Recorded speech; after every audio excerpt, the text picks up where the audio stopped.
Good morning and welcome back to Wheatlow Brewery. It's dark, it's -5, it's 6 in the morning and it's a brew day. And today we're going to brew an interesting beer with an ingredient that I haven't used before. And the beer that we're going to brew is this. Alter Ego is the brewery and the beer is called Three Wishes. And it is a Rye IPA. And this recipe uses Red Rye Crystal, which is the ingredient I haven't used before. It's an interesting beer. I've had it before on Cask. The brewery, Alter Ego, is based locally in Alfreton, Derbyshire, not far away, maybe 40 minutes away from here. And it's a lovely little 6-barrel brewery, brew about 20 hectolitres a week. And Matt has been here on one occasion and tasted a few of my beers as well. So he very kindly gave me this recipe. So today we're going to brew this beer and we're going to taste it. It'll be a full grain to glass video. So stick about till the end of the video to see the frothing pint of Red Rye Ale. And we'll taste it and tell you whether it's any good or not.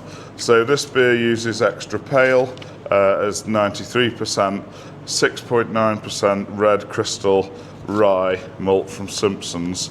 It looks like the crumbs that you get out the bottom of your toaster, and actually it tastes a bit like that as well. I had a little nibble on it this morning when I was looking at it. So it's got that flavour of toasty bread crust, wholemeal bread. Some people describe it as being a bit spicy, and it'll certainly give colour to the beer. I don't think it'll give a beautiful red like you get in some red ales, but I think it'll be more of a browny colour. But it'll certainly give us colour, and it'll give mouthfeel and body as well. And then we're going quite unusual, if you like, for the hops for this kind of a beer, because we're going to use Nelson and we're going to use Simcoe in combination. At the start of the boil, we've got a bit of Admiral, 34 IBUs worth of Admiral, which is quite a high alpha acid hop for bittering. And then at the end of the boil, we're going to stick in some Columbus in the last 15 minutes, 17.9 IBUs worth. And then a big whirlpool with lots of Nelson, 26 IBUs worth, and a little bit of Simcoe as well, 11.3 IBUs. And then there's quite a large dry hop as well of Simcoe and Nelson, and it totals nearly 900. It's about 6 grams per litre, I think, just roughly off the top of my head. So reasonably big dry hop. And then we can either cask it or keg it, maybe a combination of both. So I'm looking forward to this beer. I quite enjoyed it when we had a little pin of it here. So it'd be interesting to see if I can do this beer, this recipe justice. It's just an occasional beer, I think. It's not one of his permanent ones. Very interesting brewery. You can go on the website and you can buy cans. They do lots of hazies and things like that as well. Lots of different styles of beer. They're very delicious. So I'd encourage you to do that. Support small breweries where you can. And the cans that I've had I've really enjoyed, so definitely worth getting a few of those. So we're going to crack on with the mash now and come back in a bit and get the hops ready. The water profile for this beer, I'm going exactly with the profile that Matt's given me that they used at Alter Ego, and I'll put it on the screen here now for you. A salient feature of this water profile is that it's 2-to-1 sulphates to chloride ratio, so it should help those hops sing a bit.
Right, 125 grams of Admiral.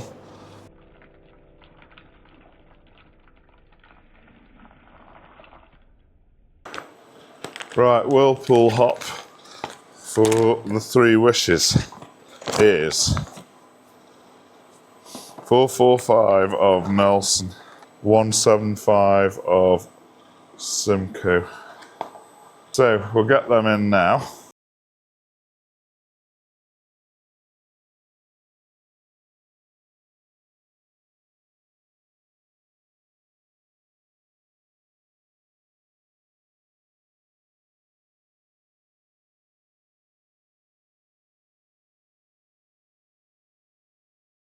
Super. So I'm going to give them half an hour it's actually 86 degrees now.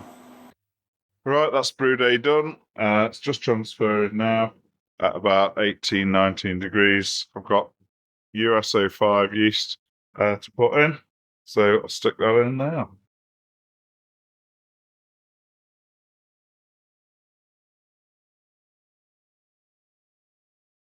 Right, dry hop for 3 wishes is 530 grams of Simcoe,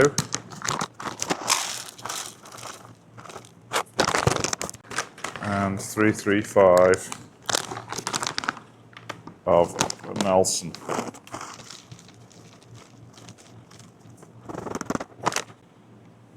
So that is a reasonably big dry hop, so we'll whip that in now. Right, let's get this dry hop in. Got a bit of CO2 coming up from underneath.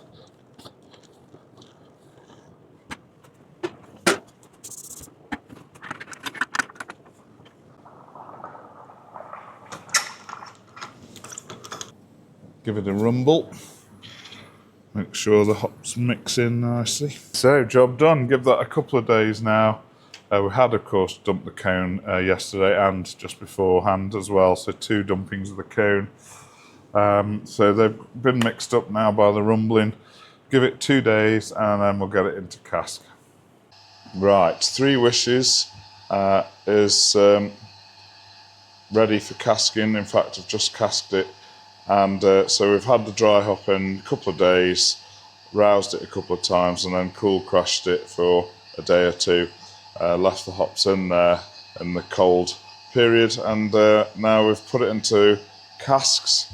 So I'll get it in the cellar now, and then in a week or so we'll be able to taste it. I have done a little findings test as usual.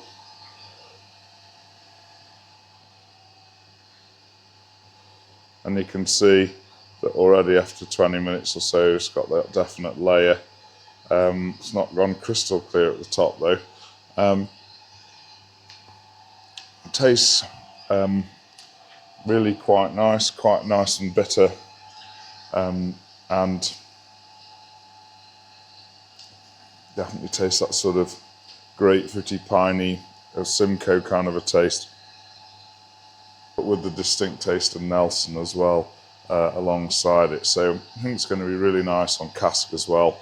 The red rye giving you that wholemeal bread crust toasty sort of flavour, not too cloying or overwhelming, so looks really promising, and can't wait to taste it once it's clear and come through the hand pull and the sparkler. So better get it in the cellar. Of course there's no room in here, so I'm just going to have to pop it on top of another cask for now.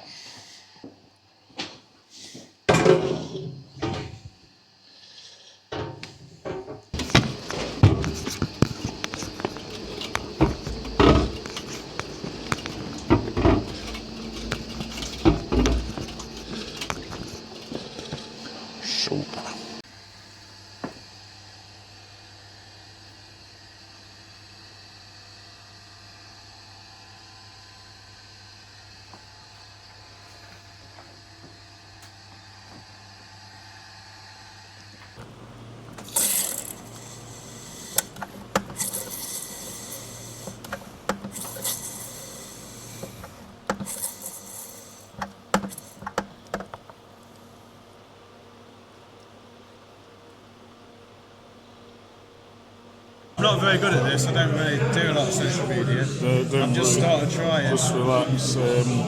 I'll forget it's there. Do I have to look at it? This is Matt from Alter Ego Hello. Brewery in Alfreton, Derbyshire, and you very kindly gave me this recipe And a pin. so I could taste it.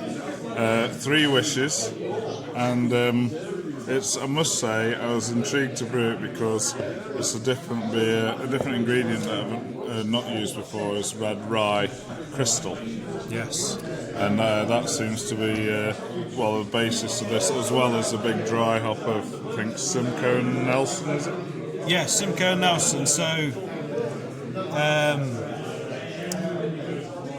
my favourite beer style is black IPA because I like the sort of maltiness contrasting with the hops and the hop bitterness, especially if it's like more of a piney, dank type hop variety.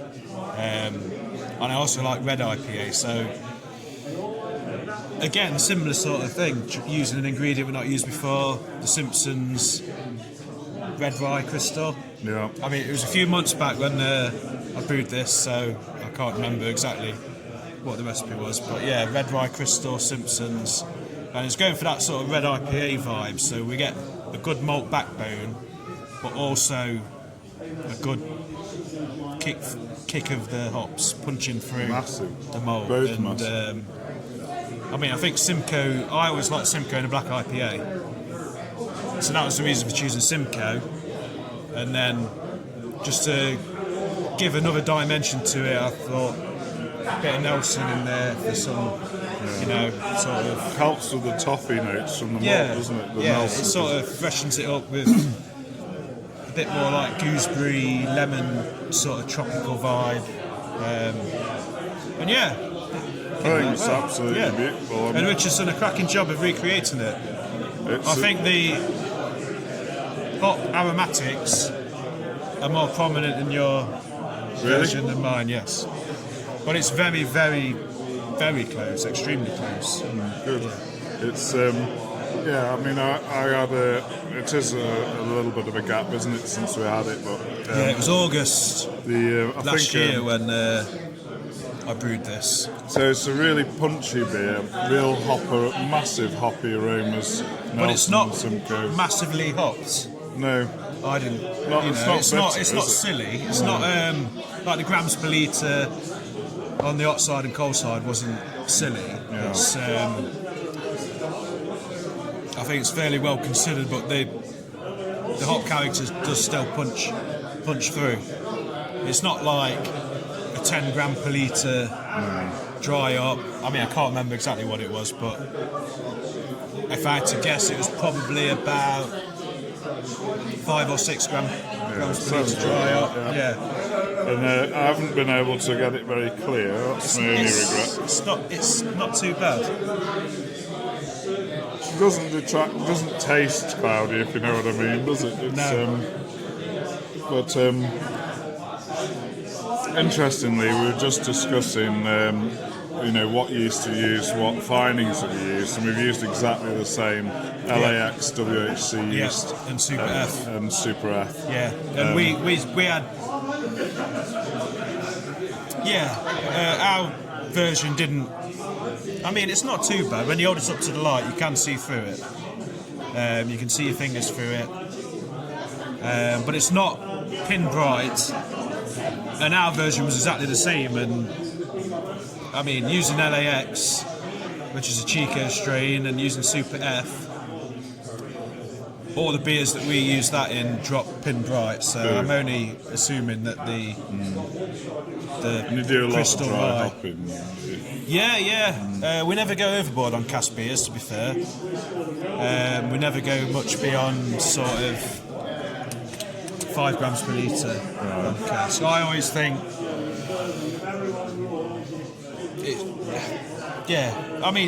it's subjective. I like my cask beers to be finish at fairly low, sort of medium dry gravity. And to not be overly dry up, so I think start muddying the drinkability of cask beers. So I mean, we have done 15, 20 gram per litre dry hops before, but that's normally in the keg. We've got the oxidation to think about as Exactly, yeah, and it does sort of muddy the flavour of it, and I find it affects drinkability. I'm looking for fairly medium dry cask beer that, you know, you finish one and then you want to go back to. So tell us a little bit about your brewery then. Our brewery, so we're Alter Ego. I don't like looking at camera, so apologies. We started out in 2018. Our first beer was released in November of that year, which I think was about 2 weeks after my 35th birthday. I set myself a target of having a commercial. I was a home brewer before for many years, started with my brother-in-law, and I'd set myself this arbitrary goal of having a commercial brewery by the age of 35 for some strange reason, I don't know why. And in 2018, got it set up. First beer was released in November of that year. We were on a 2.5 barrel kit at the time. And then 2019 we took on a micro pub close to us in Gloucester called the Tip-In. And that allowed me to go full time with beer brewing and beer pouring. Because prior to that I was doing the brewery part time. And then we moved to Alfreton in 2022, navigated the ups and downs of COVID and energy crises and ongoing price increases, and last year celebrated our 7th birthday and upgraded to, or we're in the process of upgrading to 10 barrel. Oh yeah. Yeah. What size did you start at? Started off at 2.5, and then we went to 6 barrel just before we moved to Alfreton. We got Pentridge Brewery's old brew kit, which was a Dave Porter 6 barrel kit, which has served us very well. And then last year we managed to procure a 10 barrel kit, which previously belonged to Ainsty Ales in York. Right, lovely. Yeah, so that's still being set up at the minute. And so I suppose that it's a compromise all the time between how many beers you want to make, like lots of beers, and enough volume of each beer. Yeah. The kit size is not easy to judge. No, well, I'm a big fan of core range. Right, yeah. I think having a core range that you brew over and over and over and try to replicate just makes you a better brewer. And hitting like specs, pH, gravitas, pH, and being able to replicate it. So we do. So we've never done. I would like to brew loads and loads of different types of beer, but You do brew quite a few, though. but yeah, we try and do at least one every month, one special every month, one new beer. But we are committed to a core range and quite proud of the core range, and we do submit those beers into SEBA festivals and local beer festivals, competitions, and we've picked up quite a few awards for them, so we're pretty proud of that. And presumably, how important is it to have the pub, and so you've got a place where you can always sell your beer? It's extremely important in more ways than just financial sense. Right. I always say that our beers have improved significantly because I'm able to serve those beers behind a bar and taste those beers at the point of dispense and get feedback.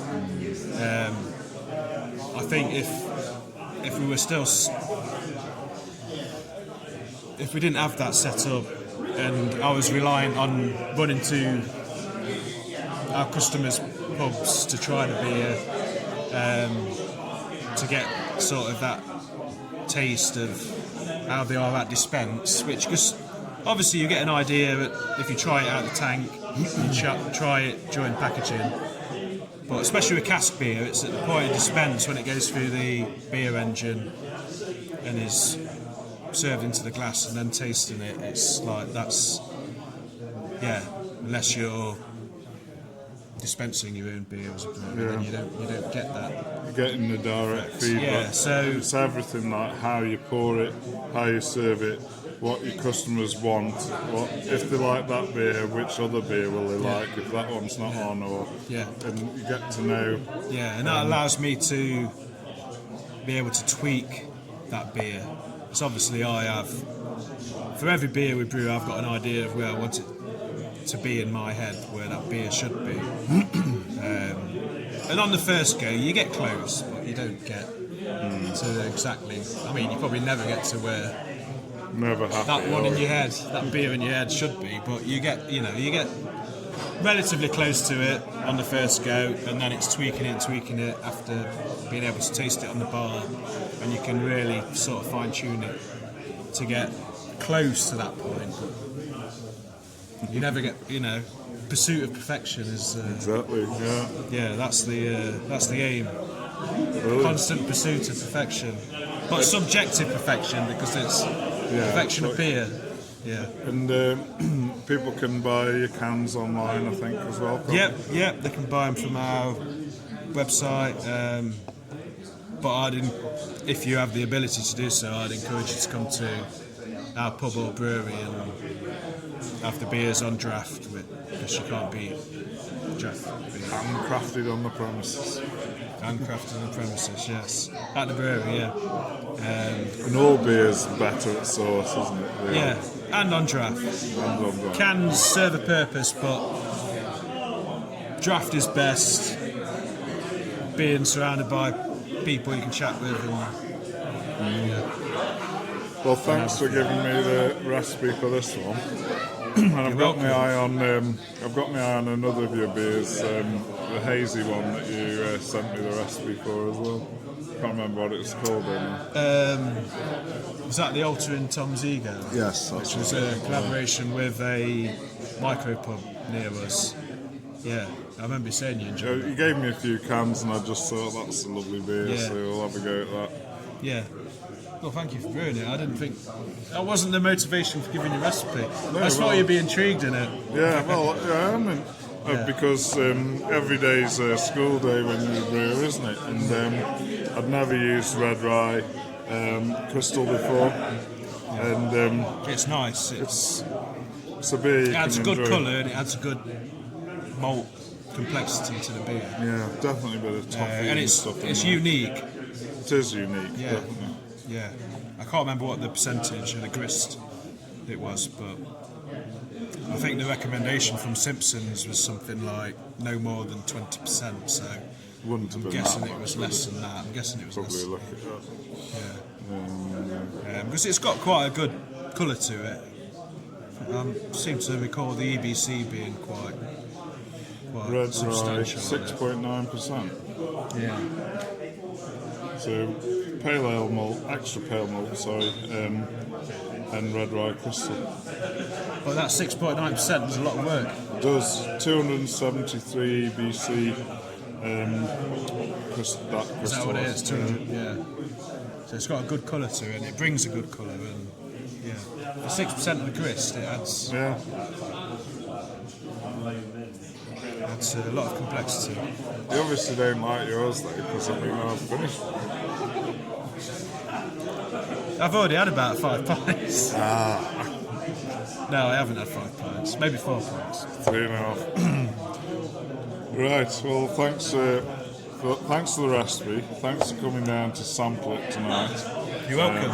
Enjoyed your company and the chat. Thanks for the invite. And we better go and get another beer, haven't we? Yes. Cheers. Frothing beer. Frothing ale.